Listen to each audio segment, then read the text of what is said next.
이 14장부터는 이제 예수님께서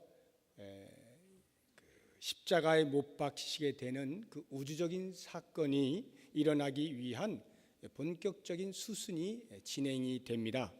성만찬, 겟세마네 동산의 기도, 가룟 유다의 배반, 예수님의 체포, 공회의 신문, 베드로의 부인, 그리고 빌라도와 헤롯의 신문, 그리고 최종적으로 빌라도가 예수님께 십자가형 언도를 내리고 마침내 예수님께서 십자가에 달리시게 되죠. 십자가 위에서 7마디의 말씀을 하시고 운명을 달리하시는 내용까지가 15장에 기록이 되어 있습니다. 그리고 이제 마지막 16장에 가면 예수 그리스도의 부활이 장엄하게 기록되어 있고, 부활하신 예수님께서 제자들에게 나타나셔서 복음을 전할 것을 당부하시고 승천하시는 것을 끝으로 마가복음이 마쳐집니다. 작년 1월부터 시작한 너희가 살리라라고 하는 작년표를 가지고 복음이야말로 우리를 살린다 해서 마가복음을 가지고 강해 설교를 계속 해왔는데 이제 끝날 때가 다 돼갑니다. 3월 말 앞으로 2주 후에 마가복음을 다 마치려고 합니다. 물론 내용상으로는 2주 만에 다 마칠 수가 없습니다만 고난주간 특별 새벽기도의 기간 중에 계속해서 14장 15장을 강의하려고 합니다. 그래서 다음 주 부활주일에 16장 전반부, 마지막 3월 마지막 주일에 16장 후반부를 함으로써 마가복음을 마치려고 합니다. 그런 면에서 여러분, 지금까지 말씀을 잘 들어오신 분들은 이번 특별 새벽기도회 때 빠지지 마시고 계속 나오셔서 그 복음서의 흐름을 정확하게 읽으시고 그 복음이 어떻게 나를 살리고 우리 교회를 살려왔는지 다시 한번 깊이 체험할 수 있기를 바랍니다. 자, 이제 그러면 오늘 말씀을 같이 보려고 하는데 말씀의 제목을 이 여자를 기억하라 이렇게 정했습니다. 같이 한번 따라해 보겠습니다. 이 여자를 기억하라. 이 여자를 기억하라. 9절을 한번 보십시오. 내가 진실로 너희에게 이르노니 온 천하에 어디서든지 복음이 전파되는 곳에는 이 여자가 행한 일도 말하여 그를 기억하리라 하시니라. 여러분이 잘 아시는 대로 한 여인이 아주 비싼 향유를 가지고 와서 예수님의 머리에 부은 사건을 두고 예수님께서 칭찬하시면서 하신 말씀입니다. 복음이 전파되는 곳이면 어디든지 이 여자가 행한 일이 기억되어야 한다라고 말씀하셨습니다. 동서고금을 막론하고 기억되어야 할 사건임을 우리에게 알려줍니다. 그러므로 우리는 비록 2000년 전에 일어난 사건이지만 이 여자를 기억해야 돼요. 그렇다고 하면 왜 이 여자를 어떤 일을 했기에 기억해야만 하느냐? 21세기를 살고 있는 우리들도 여전히 기억해야 되는 이유가 무엇인지를 생각을 해보도록 하겠습니다. 그 이유에 대해서 제가 2가지를 말씀을 드릴 것인데, 한 가지는 지금 이 사건 자체 본문을 놓고 조명했을 때 우리가 찾아볼 수 있는 것 한 가지, 그리고 또 다른 한 가지는 앞뒤에 나와 있는 다른 말씀과의 연관 속에서 이 사건이 의미하는 것, 이렇게 해서 2가지를 말씀을 드리려고 합니다. 자, 그럼 먼저 이 사건만을 놓고 한번 살펴보도록 하겠습니다. 3절부터 9절까지가 이 사건이 기록되어 있는 본문입니다. 3절에 보니까 이 사건이 일어난 곳이 베다니, 그리고 나병 환자 시몬의 집이었던 것을 알 수가 있습니다. 당시 나병 환자는 사람들과 어울려 살 수 없었던 것을 감안한다면 지금 이렇게 예수님을 식사 초대해서 함께 어울리고 있는 것을 보아서 이 나병 환자 시몬은 아마 예수님에 의하여서 고침을 받고 그것에 감사해서 식사 초대를 하고 있는 것이 아닌가 짐작해 볼 수가 있겠습니다. 아무튼 이때에 예수님이 식사하시고 계시는 그 중간에 한 여인이 옥합을 가지고 와 그 옥합을 깨뜨리고 예수님의 머리에 부었습니다. 여기 식사를 하고 계시는 이라고 하는 말, 식사하실 때에 라고 하는 이 말은 그 집에 머물러 있는 전 시간을 의미합니다. 그러니까 실제로 예수님이 식사를 하고 계시는 거기에다가 향유를 부었다라기보다는 식사가 시작되기 전 또는 식사가 끝난 후에 쉬고 계실 때에 부었을 것으로 보는 것이 더 타당하겠습니다. 얼마나 비싼 향유였는가 하면 5절을 보시면 대략 300데나리온 이상 가는 것임을 알 수 있습니다. 당시 1데나리온이 일꾼 하루 품삯이었으니까 300데나리온 이상이라고 한다면 한 사람이 1년 동안 쉬지 않고 일을 해서 한 푼도 쓰지 않고 모은 것 정도의 가치가 있는 향유였습니다. 이 향유를 뚜껑을 열어서 조금 따라 부은 것이 아니라 옥합을 아예 깨뜨려서 전체를 쏟아 부었습니다. 남김없이 다 부었던 것을 말합니다. 이렇게 되자 주변에서 난리가 났습니다. 4절과 5절을 보십시오. 어떤 사람들이 화를 내어 서로 말하되 어찌하여 이 향유를 허비하는가? 이 향유를 300데나리온 이상에 팔아 가난한 자들에게 줄 수 있었겠도다 하며 그 여자를 책망하는지라. 병행 구절인 마태복음 26장 8절에 보시면 이 어떤 사람들이 누구냐면 제자들로 나옵니다. 특히 요한복음 12장 4절을 보시면 제자들 가운데서도 가룟 유다라 이렇게 정확히 이름이 나와 있습니다. 그러니까 이 장면을 다시 한번 묘사해 본다면 한 여인이 예수님 머리 위에 옥합을 깨뜨려 향유를 부었을 때에 그것을 보고 있던 주변에 있는 제자들이 웅성웅성 쑥덕쑥덕거렸습니다. 이게 어떻게 된 일이냐 할 때에 그 가운데 특별히 가룟 유다가 벌떡 일어나서 어찌하여 그것을 허비하여서 많은 사람들에게 나눠줄 수 있는 것을 그렇게 쓸데없이 엉뚱한 것을 쓸 수가 있느냐 이렇게 책망을 하고 있는 모습인 것이죠. 여인이 어느 사이에 와서 부었는지 모르겠습니다만 이 제자들이 말릴 틈도 없었던 모양인 것입니다. 그냥 갑자기 부어진 것에 대해서 제자들이 보니까 이미 다 부어져 있는 거예요. 얼마나 아까웠겠어요. 아무리 스승인 제자 그 예수님의 머리 위에 부었다라고 할지라도 제자들의 입장에서는 이것은 허비였습니다. 허비라고 하는 단어를 여러분 잘 머릿속에 담아 두시기 바랍니다. 예수님께서도 이런 여인의 행위를 기뻐하시지 않았을 것이란 제자들의 짐작을 했을 것입니다. 왜냐하면 평소에 제자들이 알고 있는 예수님은 늘 가난한 자들과 함께 있고 가난한 자들에게 도와줄 긍휼의 마음을 품고 있었던 분이었기 때문입니다.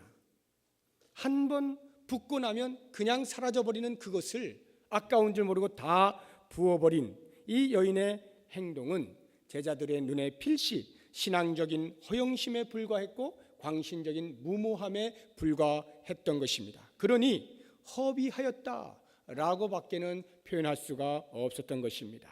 그런데 예수님께서는 의외의 말씀을 하십니다.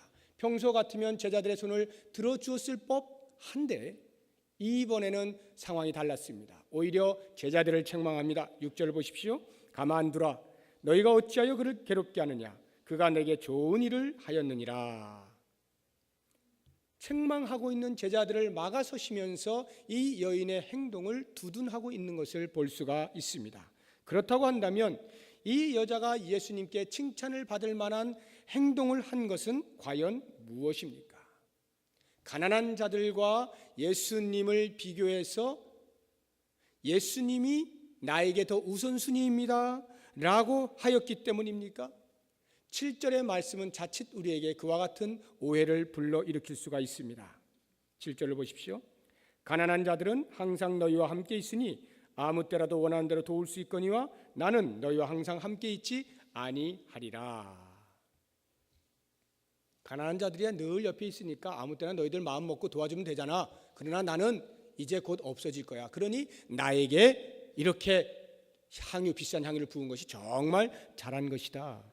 이렇게 말씀하시는 것일까요? 그렇지 않습니다. 지난주에 우리는 마태복음 25장에 나오는 양과 염소의 비유를 잘 알고 있습니다. 오른쪽에 있는 양들, 그 성도들을 향해서 예수님께서 말씀하시잖아요. 이 가난한 자에게 한 것이 곧 나에게 한 것이다 라고 해서 가난한 자에게 베푸는 그것을 너무나 좋아하셨던 예수님입니다. 그렇다고 한다면 지금 이 말씀은 가난한 자와 예수님을 대결 구도로 놓고 그리고 있는 것이 아닌 것을 알아야 합니다. 그것은 제자들이 그렇게 해놓은 것일 뿐입니다. 차라리 굳이 대결 구도로서 보자고 한다면 그것은 여인의 행동과 제자들의 행동입니다. 예수님께서 여인의 행동은 칭찬하시고 제자들의 행동은 막아서셨습니다. 그렇다고 하면 예수님께서 행위를 평가하시는 기준이 무엇입니까? 우리가 잘 아는 대로 예수님은 사람의 외모를 보지 아니하시고 중심을 보시잖아요. 사람의 중심을 보고 평가를 하셔요. 행위의 결과가 아니라 행위의 동기를 보시고 그것에 따라서 칭찬하시기도 하고 책망하시기도 하는 것입니다. 그렇다고 하면 이 여인이 칭찬을 받았다는 것은 그 행위의 동기가 아름다웠다라고 하는 것인데 과연 어떠한 마음이었길래 예수님을 사로잡았느냐 하는 것입니다. 한마디로 대답을 하면 그것은 예수님께 대한 지극한 사랑이었습니다. 이 여자는 예수님을 마음 깊은 곳에서부터 사랑했습니다.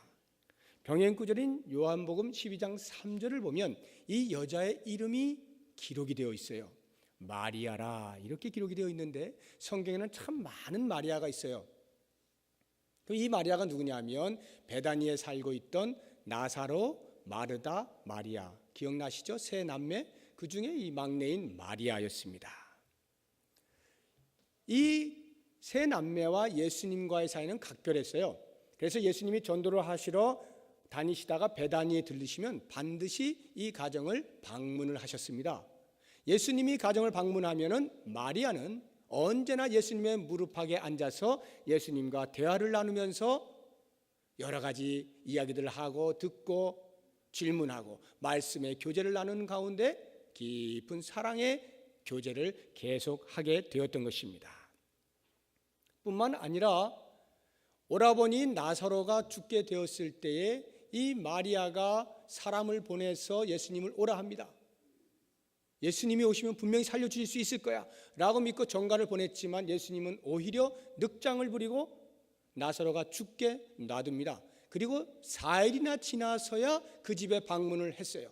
그때에 이 마리아는 더 이상 아무런 희망이 없어졌잖아요. 죽은 지 나흘이나 지나버렸으니 어떤 가능성이 있겠습니까? 그래서 이렇게 말합니다. 주님께서 여기 계셨더라면 내 오라버니가 죽지 않았을 텐데요. 깊은 아쉬움이 있는 말이고 어쩌면 일말의 원망이 섞인 그런 탄식의 소리입니다. 그 소리를 들은 예수님께서 아무 말 없이 조용히 무덤 앞으로 가셔서 그 무덤을 향하여 외칩니다. 나사로야 나오라. 이 말을 들은 나사로가 나흘 동안 죽어있던 그 나사로가 붕대에 칭칭 감긴 채 무덤에서 걸어 나오는 것을 목격하였습니다. 여러분, 마리아가 이와 같은 경험을 했다라고 할 때에 과연 자기뿐만이 아니라 그 가족을 향한 그 그리스도의 사랑, 놀라운 사랑, 도저히 예상할 수 없었던 그 사랑 앞에 어떻게 되었겠어요? 완전히 녹아나는 것입니다. 한마디로 사랑의 빚진 자가 된 것이죠. 너무나 엄청난 사랑을 받았던 이 마리아는 날마다 생각했을까요? 어떻게 해야 예수님께 그 사랑을 조금이라도 갚아드릴까? 이 생각 저 생각 이것저것 많이 찾아보지만 뾰족한 것이 보이지 않습니다. 그러다가 갑자기 한 가지가 생각이 나는데 내가 감추어뒀던, 내가 잘 보관해두었던, 내가 아주 필요 적절한 곳에 귀한 곳에 쓰려고 남겨두었던 그 향유가 기억이 난 것입니다. 그래서 이것을 예수님께 부어드리면 되겠구나 라고 해서 그 옥합을 가지고 가서 예수님의 머리 위에 옥합을 깨뜨려 향유를 부은 것입니다. 이 자리에 앉아 계신 분들은 아마도 다 사랑을 많이 해보신 분이고 지금도 하고 계시리라 믿습니다. 아무도 아멘이 없어요. 아이고 살 만큼 다 살았는데 무슨 사랑이야 나에게. 사랑하시죠? 이 사랑하는 그 이제 부부간의 끈끈한 무엇이 아마 있을 거예요. 표현하는 방법은 다 다를지라도요. 이런 사랑을 경험하신 분이라고 한다면 지금 이 상황을 여러분들이 좀 쉽게 이해를 하실 수 있으리라 생각이 듭니다. 무슨 말인가 하면 조금 이렇게 이제 거슬러 올라가 보셔요. 여러분들 젊었을 때 이렇게 데이트하시면서 연애하시면서 신혼 생활을 한번 여러분 곰곰이 생각해 보시면은 사랑이 그땐 거의 눈물잖아요. 그러면 그 사랑하는 사람과 내가 시간을 같이 보내는 것에 대해서 시간 아까워 이런 사람 있습니까? 시간이 너무 빨리 가서 원망스러울 뿐이지 뭐 시간 아까운 게 어디 있어요? 너무 좋죠. 여러분 돈 쓰면서 이거 쓰면 안 되는데 안 쓸 수도 없고 이렇게 막 아까워서 겨우 돈 뭐 한 푼 두 푼 내고 그렇습니까? 아닙니다. 사랑하는 사람과 같이 있으면요, 내가 돈이 더 없어서 못 써서 미안해서 그렇지 막 써도 아무런 아까운 게 없잖아요. 인간적인 사랑을 할 때도 이와 같은 사랑 증후군이 있어요. 아무것도 아깝지가 않은 거 다 내어줘도 그저 있기만 해주면 좋은 것입니다. 그렇다고 하면 하물며 하나님의 아들이신 예수 그리스도와의 깊은 영적인 사랑을 나누고 있는 이 마리아가 그리스도를 통해서 도저히 상상할 수 없는 아가페적인 사랑을 받았다라고 할 때 서로 그 옥합의 향유가 전 재산이었다 한들 과연 이 마리아가 아깝게 여겼겠느냐 생각해 보십시오. 만약 요만큼이라도 아까워라는 생각이 들었다면 결코 옥합을 깨지 않았을 것입니다. 왜냐하면 예수님이 그거 깨서 부으라고 말씀하신 적도 없고 어느 누구도 그녀에게 강요한 적 없고 기대한 적이 없습니다. 오직 그녀의 마음 가운데 심겨진 예수 그리스도에 대한 사랑의 반응으로 그렇게 한 것뿐입니다. 그러니까 옥합을 깨트리는 그러한 헌신, 옥합을 깨트리는 희생, 이것은 그리스도에 대한 진정한 뜨거운 사랑으로부터 시작이 된 것입니다. 제자들을 한번 보십시오. 오랜 시간 동안 예수님과 함께 지냈음에도 불구하고 예수님과 이와 같은 사랑의 관계를 갖지 못했어요. 그러니까 그들의 눈에 마리아의 행위는 도저히 납득할 수 없는 행위가 된 것입니다. 그들의 눈에는 이 여자의 행위가 단지 허영에 가득한 미신적인 신앙의 행위에 불과한 것이었습니다. 기독교의 고상하고 품격 있는 자비와 긍휼의 특성을 무시하는 무분별한 허비로밖에 볼 수 없었다는 말입니다. 사랑하는 여러분, 우리는 과연 예수 그리스도의 우리를 향하신 그 아가페의 사랑, 그것을 알고 과연 사랑의 빚진 자로 살아가고 있습니까? 아니면 그리스도께서 나를 이처럼 사랑하사 구원의 자리에 이르게 하셨음에도 불구하고 그 사랑을 미처 깨닫지 못한 채 마치 제자들처럼 그저 예수님과 같이 있기만 하면, 그저 예배 시간에 나오기만 하면, 그저 내가 봉사한 게 하고 있기만 하면 그것으로 예수님을 사랑하고 있다라고 착각을 하고 있지는 않느냐라고 하는 것입니다.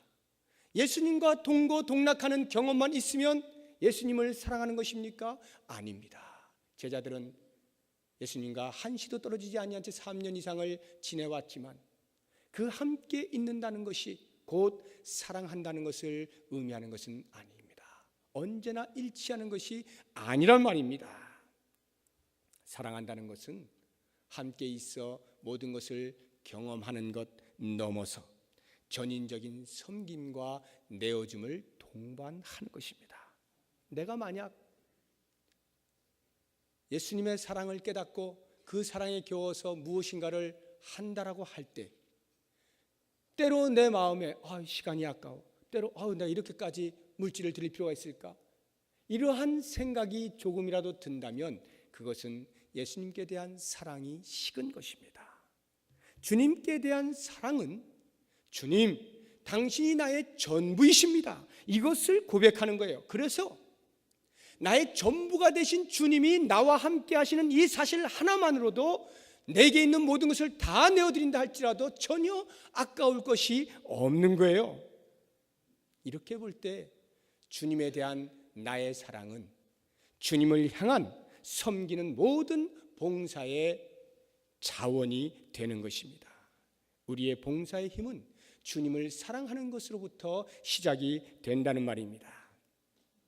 그러므로 지금 만약 내가 이 마리아처럼 옥합을 깨뜨려야 하는 것이 있다라고 한다면 그것은 예수님에 대한 사랑보다 더 크게 느껴지는 그 어떠한 것도 과감히 내려놓는 것이 되어야 할 것입니다.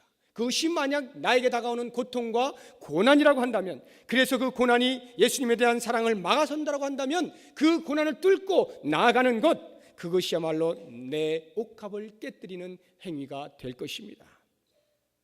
반대로 만약 내게 주시는 행복이 너무너무 좋고, 그래서 그것 때문에 예수님에 대한 사랑이 희미해진다라고 한다면, 오히려 그 행복을 경계하고 오히려 그 행복을 포기하고서라도 예수님에 대한 사랑을 회복하려는 결단, 이것이 곧 나의 옥합을 깨뜨리는 자리가 될 것입니다. 예수님께 대한 나의 사랑이 무뎌지고 있지는 않습니까? 이 시간 곰곰이 생각하시면서 내 사랑이 무뎌져 내 입에서 불평이 나오고 원망이 나온다면 다시 한번 나를 사랑하셨던 그 예수 그리스도의 십자가의 놀라운 은총을 기억하시면서 새롭게 회복하셔서 그리스도를 열심으로 사랑하는 그 당연한 결과로 그리스도를 온전히 섬기실 수 있는 여러분이 되시기를 바랍니다. 자, 이번에는 두 번째로 이 사건과 앞뒤 문맥과의 연관성을 살펴보면서 이 여자를 기억하라 라고 하는 말씀에 담겨있는 의미를 생각해 보도록 하겠습니다. 14장 1절 2절을 한번 보십시오. 이틀이 지나면 유월절과 무교절이라 대제사장들과 서기관들이 예수를 흉계로 잡아 죽일 방도를 구하며 이르되 밀란이 날까 하노니 명절에는 하지 말자 하더라. 지금 종교 지도자들이 예수를 죽일 방도를 적극적으로 본격적으로 강구하고 있습니다. 머리를 맞대고 생각을 해보니까 아하, 명절에 잡으면 안 될 것 같아요. 왜냐하면 아직도 많은 무리들이 예수님을 좇고 존경하고 있기 때문에 괜히 사람들 많은 데서 예수를 잡았다가 그들에게 원성을 사거나 아니면 쿠데타가 일어날 수도 있으니까 이들이 머리를 쓴 거예요. 명절 끝나면 사람들 다 흩어지면 그때 예수를 잡자, 이러고 있는 것입니다. 그런데 10절과 11절을 보십시오. 12 중에 하나인 가룟 유다가 예수를 넘겨주려고 대제사장들에게 가매 그들이 듣고 기뻐하여 돈을 주기로 약속하니 유다가 예수를 어떻게 넘겨줄까 하고 그 기회를 찾더라. 지금 이 종교 지도자들이 전혀 예상하지 못한, 생각지도 않던 예수의 제자 중에 한 사람인 가룟 유다가 자기들을 찾아옵니다. 그리고는 스승인 그 예수를 잡을 방도를 알려주게 됩니다. 그러면서 갑자기 이 거사를 성취시키는데 명절 끝날까지 갈 필요가 없게 된 거예요. 그래서 명절에 그냥 실시하기로 작정을 하게 된 것입니다. 거사를 앞당길 수 있게 되었어요. 무엇을 말하고 있는 것입니까? 지금 1절 2절에 나타나고 있는 그 외부적으로는 예수님의 그 자기 백성들, 유대 백성들, 특히 종교 지도자들에 의해서 음모가 꾸며지고 배척을 당하고 죽음에 곧 직면하게 되었습니다. 한편 내부적으로는 어떻습니까? 예수님께서 그렇게 오랫동안 함께 지내면서 아끼고 아끼던 제자 가운데 한 사람이 예수를 배반하여 죽음의 시간이 그만 앞당겨지게 되는 그와 같은 긴박한 상황이 전개가 되고 있는 것입니다. 그런데 이런 긴장감이 고조되고 있는 상황에 틈바구니를 헤집고 전혀 어울리지 않는 한 여인의 옥합을 깨뜨리는 사건이 자리를 잡고 있는 것입니다. 여러분 시간이 되시면 집에서 한번 14장 1절부터 11절까지 쭉 읽어보십시오. 그러면 1절, 2절 다음에 3절부터 갑자기 내용이 아무런 연관성 없이 그냥 툭 튀어나온 것임을 알 수가 있게 됩니다. 왜 그런가 하면 이 일어난 일들이 시간의 연속성이 없기 때문에 그래요. 실제로 여인이 향유를 부은 시간은 예수님께서 예루살렘에 입성하시던 그 주일 바로 전날 토요일이었습니다. 1절, 2절, 10절, 11절 이것은 다 화요일에 일어난 일입니다. 그러니까 현재의 시간에 갑자기 과거의 시간이 그 사이로 비집고 들어온 거예요. 이 사건이 왜 토요일에 일어난 것입니까? 라고 궁금해하시는 분이 계시면 요한복음 12장 1절을 찾아보십시오. 동일한 사건이 기록되고 있는데 거기에 처음 이렇게 나옵니다. 유월절 엿새 전에, 이렇게 시작이 되고 있어요. 그러니까 유월절이 목요일 저녁부터 시작이 되었다는 것을 알면 그로부터 엿새 전, 즉 예수님이 예루살렘에 입성하기 전 하루 전인 토요일이었던 것을 알 수가 있게 되는 것입니다. 그러면 우리가 이제 유심히 보아야 하는 것은 왜 시간적으로 한참 전에 일어난 사건을 현재의 시간에다가 끼워 넣느냐라고 하는 것이에요. 이것은 이 저자가 실수를 했거나 아니면 의도적으로 그렇게 했거나 둘 중에 하나예요. 하나님의 말씀이 실수가 있을 리가 없으니 이것은 정녕 저자의 의도였습니다. 무엇보다 원저자이신 성령 하나님께서 우리들에게 의도하시는 바가 있음을 알아야 하는 것입니다. 하나님께서는 왜 밖으로는 유대 백성들의 그 음모와 안으로는 제자의 배반으로 인해서 예수 그리스도의 죽음이 점점 가까워오는 이 긴박한 상황에 사이를 비집고 한가롭게 한 여자의 향유 붓는 사건을 기록하셨는가 라고 하는 관점으로 이 본문을 보시게 되면 우리가 알고 있는 것 훨씬 이상의 깊은 메시지를 발견할 수가 있는 것입니다. 사실 여러분 이 본문을 얼마나 많이 대하셨어요? 많이 읽으셨고 많이 들으셨잖아요. 그때마다 어떤 각오를 합니까? 그래, 나도 이 여인과 같이 내게 있는 향유 옥합 깨트려 예수님의 발 앞에 붓고, 이렇게 고백하지 않습니까? 이 말씀을 볼 때마다 내 옥합을 깨트리겠노라고 다짐하지 않습니까? 그러나 이 말씀은 옥합을 깨트려라 라고 하는 거기에서만 머물면 절대로 안 됩니다. 그것보다 훨씬 본질적이고 훨씬 중요한 메시지가 이 본문 속에 담겨 있어요. 그것에 대한 힌트가 8절에 나옵니다. 그는 힘을 다하여 내 몸에 향유를 부어 내 장례를 미리 준비하였느니라. 마리아가 향유를 부은 것은 단순히 예수님에 대한 사랑의 표현으로만이 아니라 예수님의 장례, 즉 죽고 나서 장례 치르는 그것을 준비하는 행위였다, 이렇게 말씀하고 있는 거예요. 자, 이 부분에 대해서 마리아가 과연 예수님의 그 장례를 알고 준비한 것이냐 아니면 모르고 준비한 것이냐, 갑론을박이 있습니다. 어떤 사람은 전혀 알지 못하고 그냥 단순히 예수님에 대한 사랑의 표현을 한 것뿐인데 너무나 기특해서 예수님께서 봐라, 이것은 내 장례를 준비한 것이야 라고까지 칭찬을 하신 것이라 말씀하시는 분들이 계시고, 또 다른 한편에는 이 마리아는 예수님과 아주 긴밀한 관계를 가지고 있었기 때문에 여자의 직관에 의해서 예수님이 곧 돌아가실 것을 알고 그 장례를 준비하기 위하여 향유를 부은 것이다, 이렇게 말씀하시는 분들도 계십니다. 저는 무엇이 맞는지 모릅니다. 다만 둘 중에 하나가 틀렸다는 것만은 틀림없이 알고 있습니다. 그런데 중요한 것은 그렇게 보는 것이 별로 바람직하지 않다, 이거예요. 이런 논의는 모두 다 마리아를 중심으로 이 사건을 볼 때 궁금해지는 것입니다. 그런데 이 본문은 마리아를 중심에서 볼 것이 아니에요. 사실은 예수님을 중심으로 보아야 합니다. 마리아를 중심으로 보기 때문에 옥합을 깨뜨려라, 옥합을 깨뜨려라, 이렇게 그 이상을 넘어서 보지 못하는 것입니다. 그런데 각도를 바꾸어서 예수님을 중심으로 이 사건을 보게 되면요, 핵심이 여인의 행동이 아니라 예수 그리스도가 곧 죽게 되실 그 죽음에 있음을 알게 됩니다.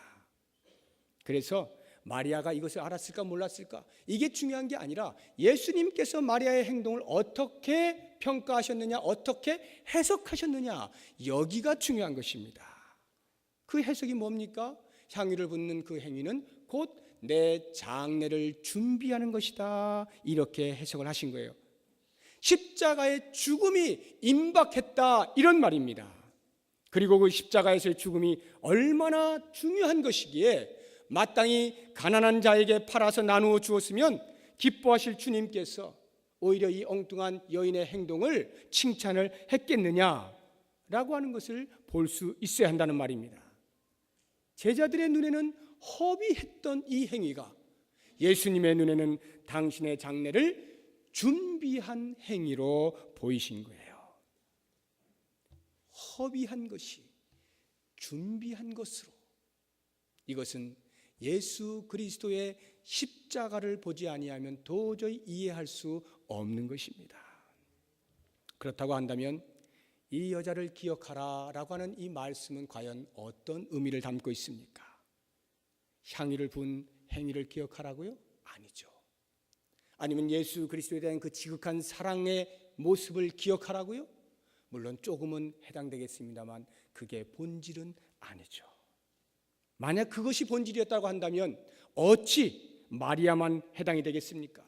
복음을 전파하는 곳마다 이 여자를 기억하라고 할 때 어찌 마리아만 예수님을 사랑했겠습니까? 수많은 사람들이 다 언급이 돼야 되겠죠. 그렇다고 하면 이 여자를 기억하라고 하는 말은 예수님의 장례를 준비한 것, 곧 십자가의 죽음을 기억하라 이 말입니다. 복음이 전파되는 곳마다 십자가의 죽음이 동시에 증거되어야 한다는 말이에요. 복음에서 십자가가 빠지면 그것은 복음이라 할 수 없다는 말입니다. 십자가가 외쳐져야만 그 다음에 부활이 나타나게 되는 것입니다. 그래서 복음의 핵심이 십자가와 부활인 거예요. 그렇다면 왜 성경은 이 사건을 예수님의 안팎으로의 음모와 배신 그 사이에 기록을 해놓았을까요? 종교 지도자들이 되었든 예수님의 제자들이 되었든 아무도 그 당시에 십자가의 죽음의 의미를 깨닫지 못했음을 상대적으로 부각시키고 있는 것입니다. 죽도록 메시아를 기다려왔던 백성들과 종교 지도자들은 자기들을 구원할 그 메시아를 눈앞에 두고도 어떻게 하면 잡아 죽일까에 혈안이 되어 있었습니다.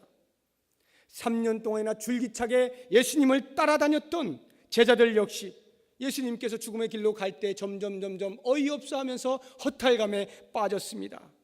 끝까지 아니겠지 예수님은 그렇지 않으실 거야, 절대 죽으실 리 없어, 우리를 분명히 구원해 내실 거야, 이런 마음을 가지고 다짐하고 또 다짐하지만 예수님은 계속 죽음의 길로 가고 계시는 거예요. 제자들의 생각에는 마패를 꺼내 들고 만왕의 왕 되신 하나님의 아들로 등극해서 그 당시 천하를 호령하던 로마 정부를 무릎 꿇히는 것이었습니다. 그래서 그 위에서 나도 한 자리씩 하는 것이야말로 제자들이 기다렸던 것입니다. 그런데 예수님께서는 자꾸 죽는다는 소리만 하면서 계속 죽음의 길로 가고 있어 자신들의 가지고 있던 희망을 꺾고 또 꺾는 것이었습니다. 그래서 그러한 예수님으로부터 받는 실망감과 배반감에 어쩔 수 없어서 이 가룟 유다가 결국 다짐을 하는 것입니다. 그래, 주님, 당신이 나를 이렇게 실망시킬 수 있습니까? 당신이 나를 정말 이렇게 배반할 수가 있어요? 내가 그토록 3년 동안 쫓아다녔는데 나를 배반하고 죽는다고요? 좋습니다. 당신이 나를 배반한다면 나도 당신을 배반하겠습니다. 이게 바로 10절과 11절에 나오는 유다의 모습인 것입니다. 무엇을 말하고 있습니까? 제자들은 예수님의 십자가의 죽음에 대해서 관심이 없었다는 말이에요. 오직 영광스러운 자리와 신분의 변화를 기대했을 뿐 십자가를 준비할 아무런 이유도 아무런 목적도 찾지 못했던 것입니다. 하나님의 구원 방식은 오직 그리스도의 십자가의 죽으심 거기에 있었음에도 불구하고 제자들은 이스라엘의 구원을 위한 자기들만의 별도의 방식을 마음속에 그려놓고 있었던 것입니다. 이 고정관념과 아집이 어느 정도였느냐라고 하면 예수님께서 부활하셔서 엠마오로 내려가는 두 제자에게 나타나셨음에도 불구하고 알아보지 못할 정도예요. 여인들과 몇몇 제자들에 의해서 빈 무덤이 확인되고 예수님의 부활의 소식을 들었음에도 불구하고 여전히 믿지 못한 채 제 갈 길로 가고 있었던 것입니다. 단순히 자기들 눈에 안 보였기 때문에 믿지 않은 것입니까?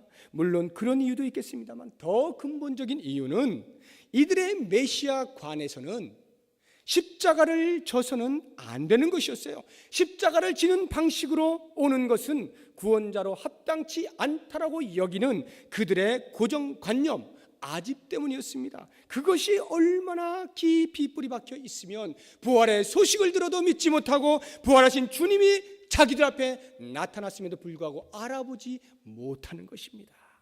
사랑하는 성도 여러분, 우리는 제자들과 얼마나 다릅니까?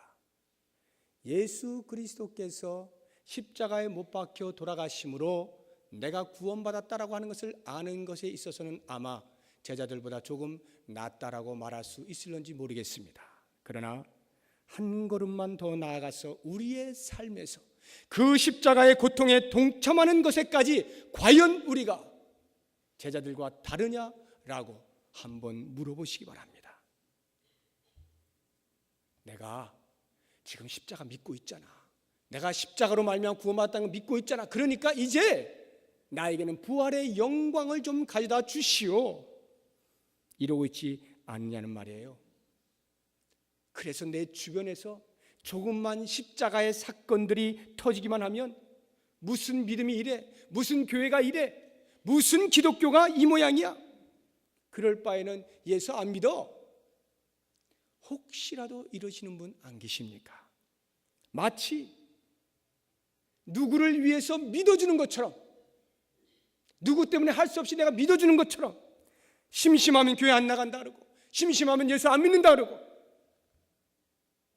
또는 그러지는 않을지 몰라도 어떤 초업한 종교의 힘을 빌려서 내 야망을 채우려고 하는데 그게 잘 안 돼요. 뜻대로 안 돼요. 그러면 이거 뭐 별로 효력이 없네, 신통치 않네, 그리고 다른 데 기웃거리고 있지는 않는가 살펴보자는 말입니다. 우리가 그리스도를 진정 구세주로 고백하고 따른다면 더 이상 이와 같은 저급한 신앙의 생활을 해서는 안 되는 것입니다. 떡 주면 우르르 몰려들고, 병고추 준다 하면 와 소리 지르고, 내 가정에 평화가 있고 내 자녀가 잘 되고 하는 일마다 형통하면 역시 기독교야, 할렐루야, 이래서는 안 된단 말입니다. 기독교는 이런 일이 없느냐? 그렇진 않습니다. 기독교에도 얼마든지 축복이 있고 기독교에도 얼마든지 능력이 있고 기적이 있습니다. 오늘날에도 그와 같은 기적을 체험하는 사람들, 그와 같은 놀라운 하늘의 축복을 받는 사람들 많이 있습니다. 그러나 그것이 기독교의 신앙의 본질은 아닙니다. 기독교의 신앙의 본질은 예수 그리스도예요. 예수 그리스도가 우리의 신앙의 본질이에요. 이와 같은 축복, 능력, 기적 이런 것들은 모두 예수 그리스도를 온전히 드러내게 하는 데에 때때로 사용되어지는 수단에 불과합니다. 그런데 오늘날 너무도 많은 사람들이 본질은 놓치고 이 현상을 보면서 이것이 마치 본질인 양 그 수단을 붙잡고 흔들면서 수단을 보여달라고 난리를 치는 경우가 얼마나 많이 있느냐라고 하는 것입니다. 예수 그리스도가 우리의 신앙의 본질이라고 한다면 우리는 분명히 예수 그리스도가 당하신 그 십자가의 죽음, 고난과 함께 그리스도의 영광의 부활을 동시에 맛볼 수 있어야 하는 것입니다. 여러분, 제자들이 부활의 예수님을 만났어요. 그리고 성령의 충만함을 입었어요. 그리고 나서 달라진 것이 무엇이라고 생각하십니까? 그리스도가 신앙의 본질인 것을 깨닫게 된 그 제자들에게 있어서 달라진 것이 무엇입니까? 그들의 환경이었습니까? 아닙니다. 그들의 환경은요, 오히려 더 악화가 되어서요, 부활의 주님을 증거하기만 하면 감옥에 집어넣고요, 매를 때리고요, 심지어는 죽이는 자리에까지 갈 수 있었습니다. 상황은 점점 더 악화되어졌는데 예수 그리스도가 신앙의 본질임을 깨닫게 되는 순간 그들에게는 더 이상 다른 것에 곁눈질하지 않습니다. 서로 그것 때문에 죽음의 자리에 나간다 할지라도 두려워하지 않아요. 주저하지 않는 것입니다. 그리스도의 남은 고난에 기꺼이 동참하는 모습을 볼 수가 있는 것입니다. 이것이 바로 기독교의 힘입니다. 고난이, 아픔이, 슬픔이 상처가, 때로 나에게 다가오는 자존심 상함이, 오해가, 심지어는 죽음조차도 그리스도를 향하여 나가는 우리의 앞길을 막을 수가 없고, 오히려 그러면 그럴수록 더 깊은 믿음의 뿌리를 내리는 이 고급한 신앙을 갖게 될 때 마침내 우리는 예수 그리스도의 그 영광스러운 부활에도 동일하게 동참할 수가 있는 것입니다. 자녀이면 또한 상속자, 곧 하나님의 상속자요, 그리스도와 함께한 상속자니 우리가 그와 함께 영광을 받기 위하여 고난도 함께 받아야 할 것이니라. 생각하건대 현재의 고난은 장차 우리에게 나타날 영광과 비교할 수 없다.